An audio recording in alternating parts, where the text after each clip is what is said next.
Ladies and gentlemen, welcome to the Detroit Sports Sit Down. My name is Tom Murphy Jr. I'm here with Dan Murphy, and we're going to talk some Lions football. Bye week, Dan. Is there anything more boring maybe than the bye week? Like, not even just boring, just a decompressing time, I guess. Like, because this bye week it came at a good time. Um, But when your team isn't playing, it's just such a bummer. So, long story short, Dan, like, how are you doing, and how is your bye week, man? What do you think about bye That week? was my bye week.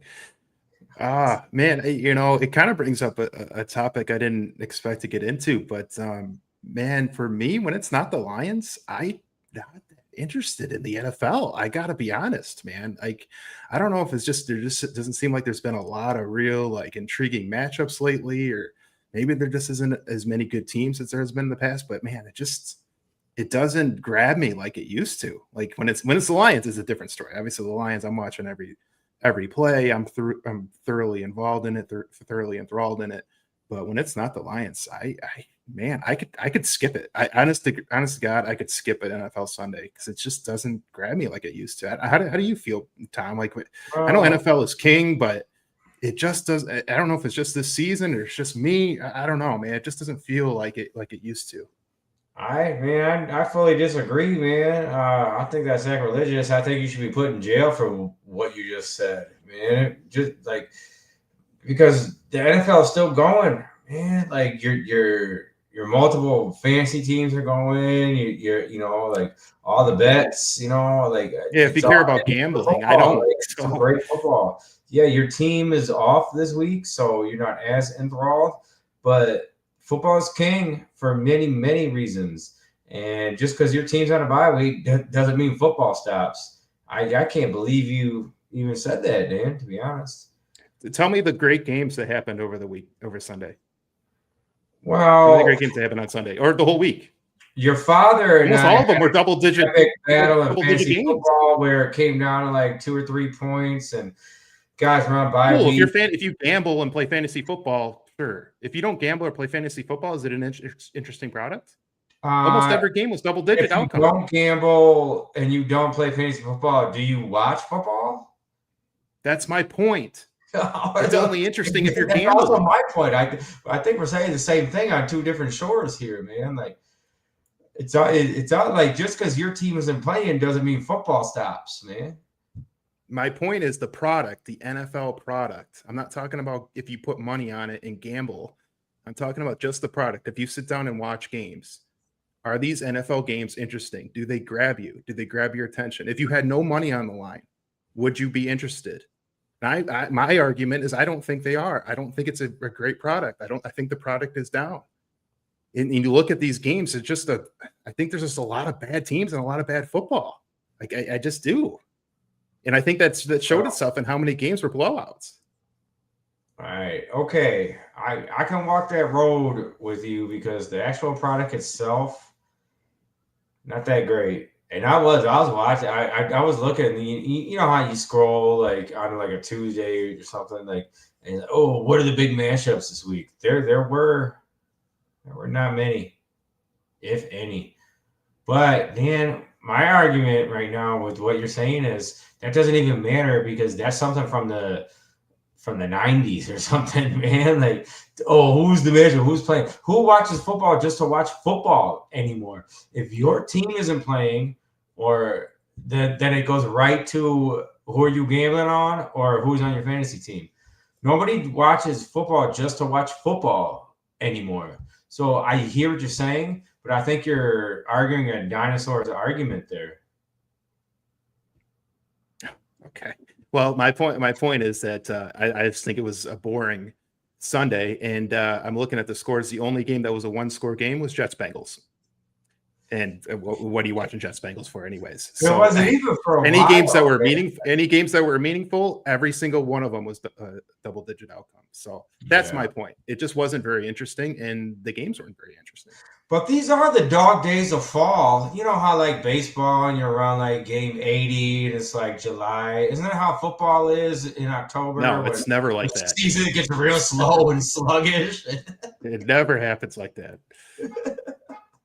There's no such thing. No such thing I, as the I guess dog my, days of my point, fall. my whole point is it's just college football Saturday to me completely blows away an NFL Sunday. Just for me personally, I know probably a lot of people wouldn't agree with that, but I just think college football Saturday is just a completely different and better product than what NFL Sundays have been. Now has that been like that for like a while for you? Or is this something that's new for you? And are you surprised that you are even saying that?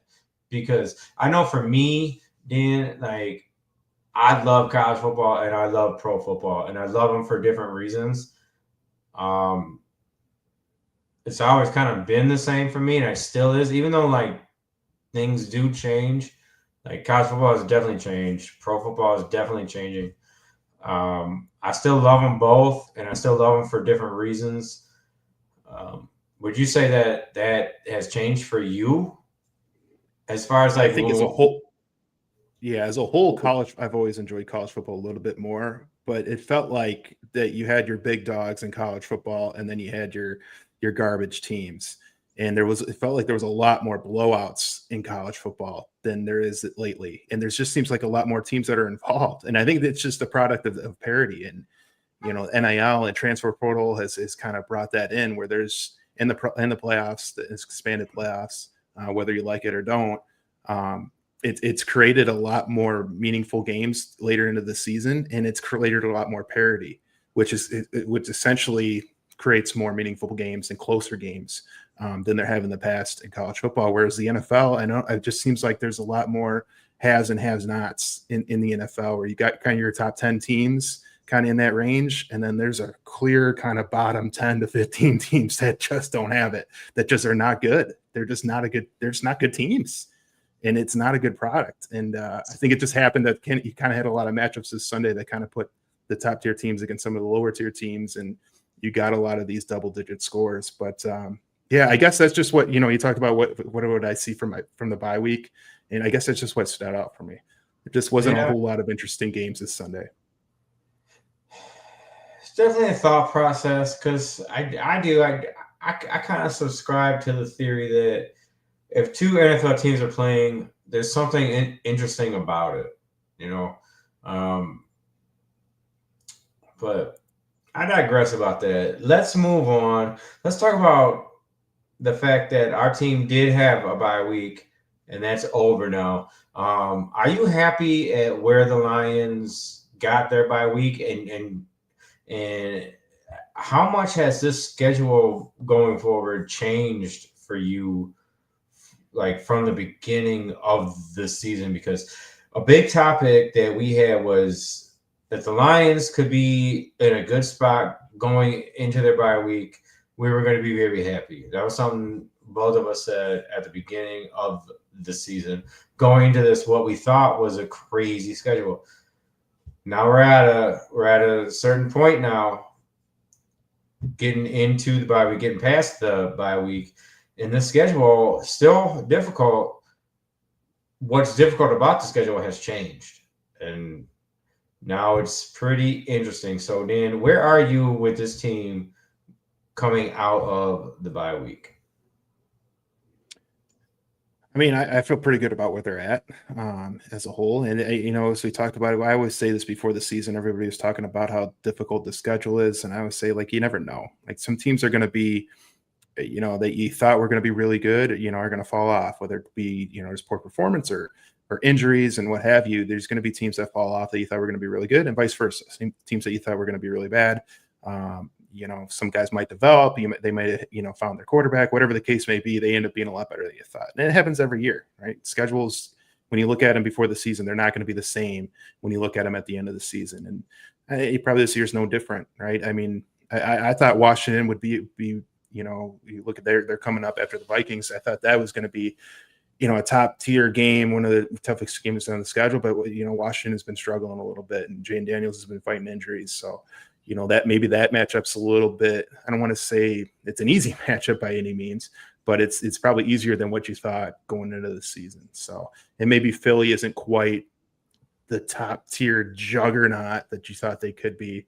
They're still obviously a great team and a Super Bowl contender, but maybe not quite the juggernaut that you thought going in. So, but just as far as where the Lions are at, and in general being 5-2, it's going to be them and the Packers. That's what we thought before the season, and nothing's changed. Like, they're still neck and neck for first in the division. The Packers have the edge right now, but it's still, and it was like that going in the season, and it's going to be like that throughout the rest of this season. Yeah. All right. So the big news today, Aidan Hutchinson extension. Pretty big deal here, Dan. Lots of money, lots of trust after a guy who got a pretty serious injury, but he looks like he's come back fully from that. And yeah, there it is right there. Aidan Hutchinson, 4 years, a whole lot of money. Dan, where you at with this? Are you all in with this? Like Aidan Hutchinson, it's pretty clear that he's the guy. He's going to be the face of the franchise for years to come. A little like sidebar with this is like you look at a guy like Myles Garrett who re-signed with Cleveland, and even on a really bad football team, you look at the way he dominates. This is the guy here, Aidan Hutchinson. He what do you say about him? You have to double team him or he'll wreck your offensive plan. And the Lions, they locked him down for quite a while. So, or at least in football years, football years like dog years, I guess, maybe quicker. So where are you at with this, Ian? Breaking news today. Hey, Hutch is going to be here for a while. Good news, bad news? Yeah, I mean, I can't think of anything other than to be happy about it. I know there was some few fans that like called in throughout the day on different radio shows that were, saying, "Oh, you could give this guy that much money. He's at one of the top tier defensive ends." I'm like, "Do you watch the games? Like, you watch? Have you watched? Like, I don't understand how you could." How this isn't just unanimous that every Lions fan be thrilled about this signing. And I think that's kind of a really, really, really, really vocal minority.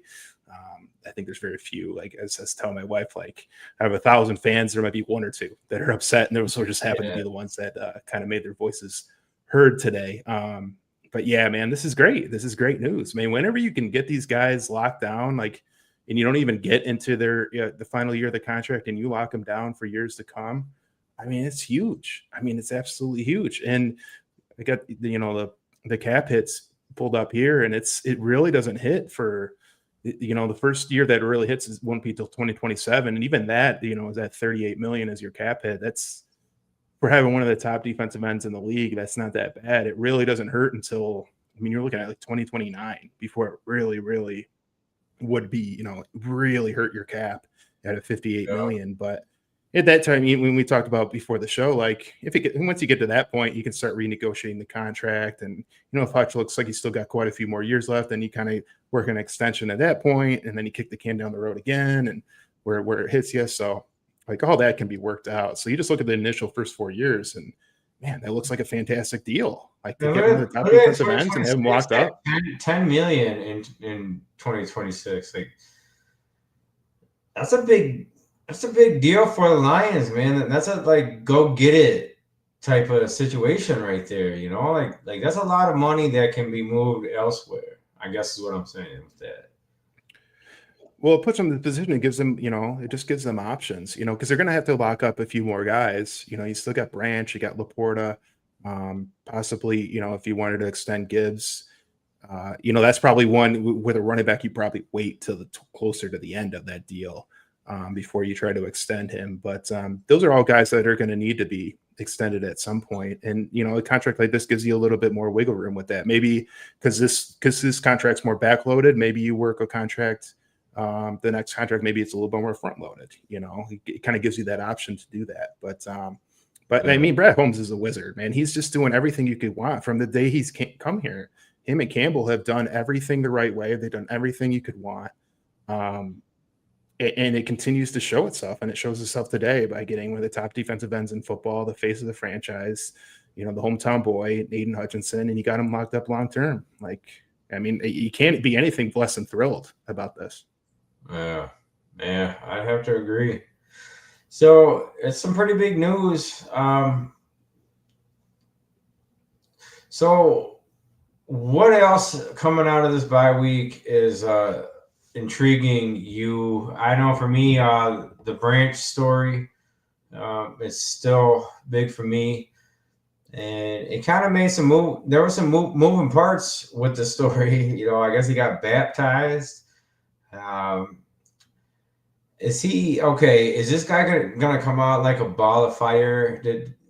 Just getting suspended and having to sit out and then going through the bye week? Is this? Do you think Brian Branch is there going to be this extra motivation, or is it look, all these things happen, but it's just still the NFL? You just got to go out and be on the field and be productive. You don't have to have all this backstory behind it. I mean, for Branch, I just look at it like this, man. He's gotten 2 weeks off. He had a bye week and then he was suspended for a week. So right in the middle of the season to have one of your top tacklers, one of your kind of your hitting safety in Branch, you kind of your run stuffing safety, to have 2 weeks off in the middle of the season. I like that. He's going to come back and he's going to be fresh. Yeah, sure, he's going to be motivated and be ready to go, but these guys are motivated and ready to go. I mean, how much more do you need? How much more fuel to the fire do you need? I look at it more like, hey, man, you got 2 weeks of rest right in the middle of the year. Great. You should be ready to go now. You should be fresh as a daisy. And he was a little bit banged up going into that Kansas City game too. So remember, he was questionable and kind of a game time decision, both him and Kirby going into that game. So to have 2 weeks off, obviously you didn't want to get suspended, clearly. But in the grand scheme of things, they won that game. He got a week off to go with the bye, so he got 2 weeks off to heal and whatever his injuries were to get rested up and be ready to go. So from that standpoint, I think it's it's good. He's going to be ready to go, and you're going to see it on the field. He's going to be flying around like he always is. From that standpoint, so we saw last game the secondary, the whom, the Legion of whom, we loved that. We ran with that. But now, obviously, Terrion, he's gone. But Branch is coming back. I think Kirby is in the questionable zone, But with the way some of these young guys, given their chance, played, what do you do with the secondary right now? And how do you think practice went in that secondary this week with some of these guys that are chomping at the bit, trying to make a name for themselves, took their opportunity and ran with it, but now you got some of these starters coming back. What do you see with this secondary, and what does the secondary, what does Kelvin Shepherd, what does Dan Campbell do with this kind of revamped secondary where there's some guys that have earned some playing time versus some starters that are coming back and expect their same, production? Yeah, I think the biggest one is going to be Terrion Arnold when he does come back. He's got to show it, because I think he would be the one to potentially lose playing time if he were to continue to struggle. And obviously, if he's injured, he's not going to play. But when he comes back, he was the one that was kind of, if you were to pick a flaw with the Lions, specifically in the defense, it was Terrion Arnold with the penalties and getting beat at times. It looked like he's starting to kind of improve a little bit, starting to come around maybe a little bit, and then the injuries started kicking in. So he's the one that's going to have to prove it. I think he would be the one that could potentially lose playing time for somebody like a Whiteside who really balled out against the Bucs. But if nothing else, what that gives you, that Tampa Bay game gives you, is it shows you got a ton of depth. Those guys have been in the fire. They played on a primetime game, big time matchup. against a division leader in Tampa Bay. Baker Mayfield, who had been, an MVP candidate going into that game, and they absolutely shut them down, just completely shut Tampa Bay down in that game, and shut the Tampa Bay's offense down to 9 points, on a primetime Monday Night Football spot. So it was really, really encouraging, just in general, because you're worried about the depth of their secondary, because that's always an issue, and that's an issue across the NFL. It's like, these guys go down, the secondary guys go down, like they're some of the smaller guys on the field, right? And they get in positions where they got to make tackles, and they're facing against these giants, and those are tends to be those guys that go down. So you have to have depth in your secondary, and to get these guys experience in a game like that was huge, and for them to play well. And now as a coaching staff, you can lean on those guys and feel good about it. If somebody were to go down, or if like a Terry Arnold isn't playing well, you can give somebody else an opportunity and feel good about it. Yeah. So the other side of the ball, where are you at? Like halfway, not even halfway, really, through this season. But the offense, we know the weapons are bound. Gibbs is having an incredible season. Where are you at with where things are with obviously with Ben Johnson leaving, and we weren't sure how the offense was going to play. There's been some ups, there's been some downs, but at this particular point, like getting out of the bye week, sitting at 5-2, but with some rough spots, where are you at with this offense? I mean, you feel pretty good about it. Obviously one of the top running games in the NFL with Gibbs, and Montgomery didn't get as many touches in the Monday night game, but he showed himself in other games where he was, he looks as good as ever too. So yeah, two of the top running backs in the NFL, and obviously probably the best combo of running backs in the NFL with Montgomery and Gibbs. So you obviously feel good about the running game. That hasn't changed. And then the passing game still continues to be at a high level. I mean, Goff was playing at an MVP level. That's kind of tailored off a little bit. The Tampa Bay game and in the Kansas City game to some degree, they weren't as prolific as they had been.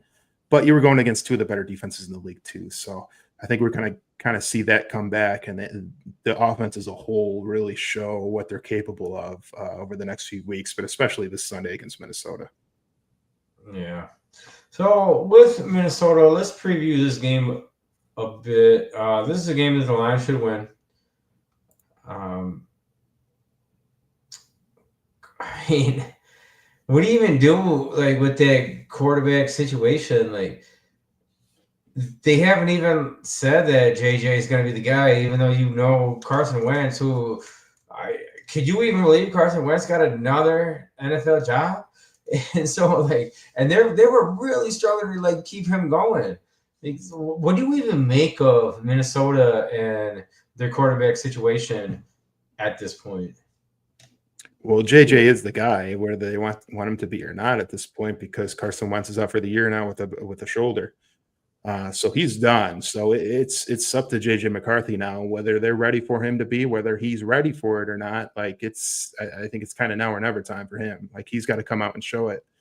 And unfortunately for him, it's going to be at Ford Field against the Lions, who gave up 9 points last week or 2 weeks ago against Tampa.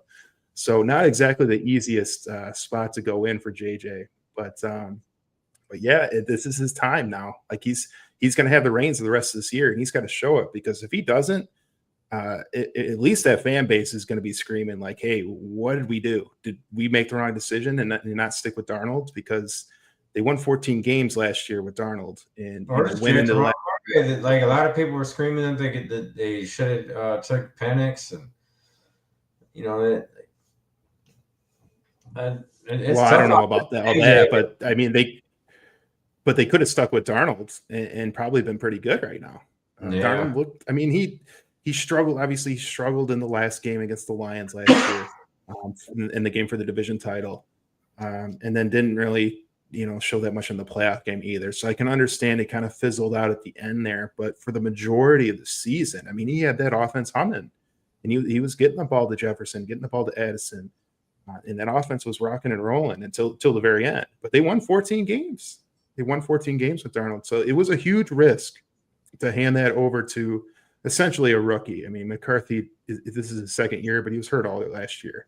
So he didn't really get a chance to develop, because usually, a rookie quarterback, even if he doesn't play in regular season games or start in regular season games, like, he's developing in practice. Well, he was out. I mean, he was injured, so he didn't have that opportunity. So this is really kind of his rookie year. So to hand it off to essentially a rookie when he had a quarterback that led you to 14 wins last year and had that offense going, it was a huge risk. And so far, it's not looking good for Minnesota. It looks like they may have made a big mistake. Yeah, I think that's going to come to a head on this week, because I think, Dan, and we can get into our predictions here. I think it's going to be a bloodbath, honestly. You look at these rankings, these comparisons. Like, one team is definitely a lot better than the other, and I think it's really going to come to show this week. I think they're going to pick. I think they're going to put up 50, man. I want to. Okay, so I'm going to say 51. 51-17, and I think it's going to be ugly. A lot like these numbers here. What do you think, Dan? I mean, 51, that's a lot to say. I mean, I can't really disagree with you. I really, there isn't really much I could say that would say, like, yeah, there's no way that's going to happen. It definitely looks very lopsided. 51 points is a lot, man. I don't know if I'm willing to go that far, but I do think this is going to be definitely a double-digit win for the Lions.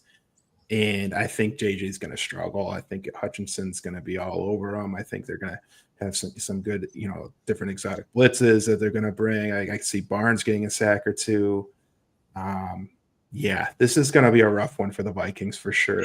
I would say something like, I can't go that high, but I'll say something like a 38-17, 38-20, something in that range, where the Lions pretty much dominate and they kind of cruise, maybe they take the foot off the gas, kind of midway through the third quarter, late third quarter, take it easy a little bit, just run the ball, run the clock, something along those lines. But I think the Lions pretty much control this from beginning to end. Like, it's tough to see how Minnesota hangs with the Lions, at Ford Field. The Lions coming off a bye week. Everything just kind of plays in the Lions' hands for this game. Yeah. All right, Dan. We can wrap up our Lions Detroit Sports sit down. With this, the trade deadline is coming up. I know last year there was a ton of talk that the past couple of years the trade deadline has been fun, at least to talk about, because the Lions are in the mix to get better. Was there anything this year about it? Are we back on the, hey, Myles Garrett, go get Mix, dude out of Cincinnati, Henderson, he just said it last week because he was hurt, and obviously we know what's going on with them. So we're basically back into the cycle of the three guys we wanted last year. Nothing has really changed with them because their teams are still bad. The contract situations with them have obviously changed, but obviously we've learned that doesn't matter too much in the NFL. Is there something you're seeing? Is there anybody you want to go get, or are we not going to take the fool's gold of the hype going into the trade deadline this year, and we're going to wait and see? Let's not get on the wagon of let's get all excited about go get Max. Let's just wait and see if a move happens. Where are you at with the trade deadline? Well, last season, Hutch was hurt, so it was. We knew he was out for the rest of the year. There was talk of maybe he can come back for the Super Bowl, and looking back on it, there was probably no chance of that. But it took how long it took him to really get back to just running. It's like, how the hell was he going to play in the Super Bowl? Looking back, but yeah, like at the time, it's like, okay, you have to get a defensive end, like you have to, and they ended up getting one. They got Zadarius Smith. That was a pretty good deal, a pretty big, mid-season trade deadline deal that they were able to make. So everybody talks like, he won't go for it. He doesn't make the big moves. Like, that was a pretty big deadline move that he was able to to make happen to be able to get Zadarius Smith, because there's other teams that were trying to get him, and he played fairly well for them down the stretch. He had a couple of big sacks. I know he had a sack in that the division championship game against Minnesota. So that was a big deal that they made and they needed to make. But you look at this team now, it's like, where are the flaws? What do they need? Like from a starting perspective, would it be nice to get like a Trey Hendrickson? Of course it would be. But it's not like Muhammad's been bad. Like he's been solid on the other side. And you still got guys coming back eventually, like Pascal and McNeil is back. I know he's defensive tackle, but he's back and he played really well against Tampa Bay, and he's only going to continue to get better. And having that bye week's obviously going to continue that. So like I guess the secondary maybe you would look at, but look how good those guys stepped up and played on Monday. We'll see if that continues when those guys get in. Some whether they're starting or whether they're coming in backup roles, if those guys continue to play well, like maybe you don't need more, another guy, because those guys are showing that they can play well when they get the opportunity. So there really just isn't a lot to look at and say, yeah, get that guy, get that position, because there just is so few flaws. The only spot that I would see, and this is would be difficult, I don't even know how many times this has even happened, but it would be like some depth in the offensive line, especially at the tackle position, because I am concerned about Decker. Like I don't know how much he's got left long term, and he's just battling injuries, and it feels like he's been battling injuries for a couple of years now, and it feels like it's starting to come to a head a little bit. And you kind of look at it, it kind of feels like a little bit of a Ragnow situation where maybe this could be it. Like we're still playing at an extremely high level, but the injuries are starting to mount up, and maybe he's gonna, whether it's the end of this year or down the road, where he's going to say that's it. But I'm concerned about the injuries where he's already missed some time this year, and Manu ain't it. Like he just ain't it. I don't think he's going to pan out. I really don't. And they tried him against, I think it was the Cincinnati game, where he just got lit up. Like I think Hendrickson was actually lined up on him a couple times and just went right by him. Like he was standing still. So that's disappointing. Like you just don't have a lot of depth there. They tried Manu, it didn't work. So then they went back to Skipper. And he's okay, but you would like to see if maybe there's a chance to get like a tackle just for some depth. But I would expect more moves like that, more like second string players, some depth moves, maybe one or two moves like that, just to improve the overall depth.